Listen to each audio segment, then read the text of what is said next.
السلام علیکم دوستوں، اگر اللہ تعالیٰ نے آپ کو اولاد دی ہے تو اس کی تربیت کی فکر کریں۔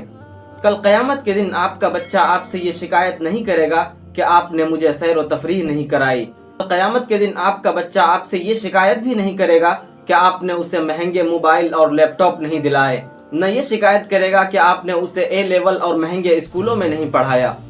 نہ یہ شکایت کرے گا کہ آپ نے اسے عالی شان گھر میں نہیں پالا۔ مگر قیامت کے دن آپ کا بچہ آپ کی گردن ضرور پکڑے گا کہ آپ نے اسے نماز کے لیے جاگنا نہیں سکھایا، آپ نے اسے برائی سے بچنا نہیں سکھایا، آپ نے اسے قرآن کریم اور دین اسلام کی تعلیم نہیں دی، آپ نے اسے برے لوگوں کی صحبت سے نہیں بچایا، آپ نے اس کی شادی میں دیر کر کے اسے فتنے میں مبتلا کیا، آپ نے اسے گانے سننے کی عادت ڈلوائی، آپ نے اسے خاص طور پر بچیوں کو حیا کی تعلیم نہیں دی،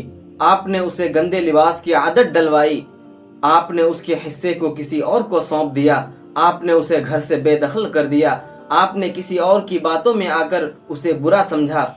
آپ نے اسے بڑوں اور رشتہ داروں کا ادب کرنا نہیں سکھایا۔ جی ہاں دوستوں، وہ اس دن آپ کی اولاد ہونے پر افسوس کرے گا اور کہے گا کہ آپ نے مجھے جہنم کی آگ سے نہیں بچایا، آج آپ کی وجہ سے میں جہنم کا مستحق بنا۔ پیارے نبی صلی اللہ علیہ وسلم نے فرمایا، آگاہ ہو جاؤ، تم میں سے ہر ایک نگہبان ہے اور ہر ایک سے اس کے ماتحت کے بارے میں سوال ہوگا۔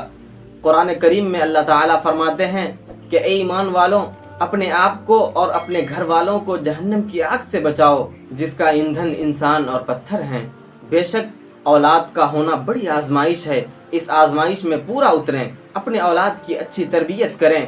دنیاوی تعلیمات کے ساتھ ساتھ دینی تعلیمات پہ بھی زور دیں، نماز کا پابند بنائیں، اچھے اخلاق سکھائیں۔